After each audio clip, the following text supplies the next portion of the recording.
ನಮ್ಮ ಇವತ್ತು ನ್ಯೂಸ್ನಲ್ಲಿ ನೋಡಿದೆ, ನಮ್ಮ ಬಿ ಜೆ ಪಿಯಿಂದ ನಮ್ಮ ಇವರು ಶ್ರೀನಿವಾಸ್ ಅವರಿಗೆ ಟಿಕೆಟನ್ನು ಕೊಟ್ಟಿದ್ದಾರೆ. ಅವರು ಒಳ್ಳೆ ಸ್ನೇಹಿತ, ಒಳ್ಳೆ ನಕ್ಕಂತ ಚುನಾವಣೆ ಮಾಡೋಣ, ಒಳ್ಳೆ ಸ್ನೇಹ ಭಾವದಿಂದ ಚುನಾವಣೆ ಮಾಡೋಣ ಮಾಡಿ ಯಾವ ಗೆಲುವು ಸೋಲು ಅನ್ನೋದು ಸೆಕೆಂಡ್ರಿ.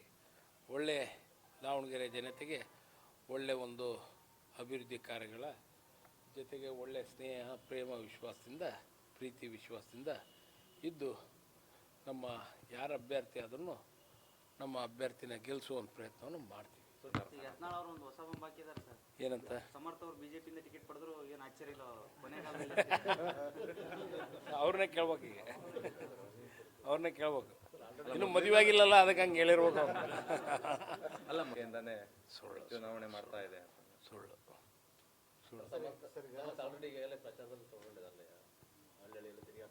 ಗೊತ್ತಿಲ್ಲಪ್ಪ ನನಗೆ. ಎಲ್ಲಿ ಬಿಡ್ತಾರೆ? ಇಲ್ಲಿ ಅದಾರಲ್ಲ ಅವ್ರ ಸ್ನೇಹಿತರೆಲ್ಲ. ಅವರು ನೋಡಪ್ಪ, ಮುಂಚಿನಿಂದಲೂ ಕ್ಷೇತ್ರದ ಬಗ್ಗೆ ನಮಗೂ ಚಿರಪರಿಚಿತರು. ನಾವು ಹುಟ್ಟಿ ಬೆಳೆದಿರೋದು ಅದೇ ಕ್ಷೇತ್ರದಾಗ.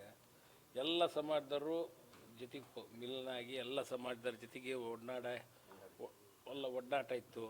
ಎಲ್ಲ ಜಾತಿ ಎಲ್ಲ ಜನಾಂಗದವ್ರೂ ವಿಶ್ವಾಸಕ್ಕೆ ತೆಗೆದುಕೊಂಡೇ ನಮ್ಮ ತಂದೆಯವರು ನಾವಾದರೂ, ನಾನು 2 ಸತಿ ಗೆದ್ದೇನೆ ಅಲ್ಲಿ, ತಂದೆಯವರು 6 ಸತಿ ಗೆದ್ದಾರ, ಮತ್ತು 1 ಸತಿ ಲೋಕಸಭಾ ಸದಸ್ಯರಾಗಿದ್ದರು.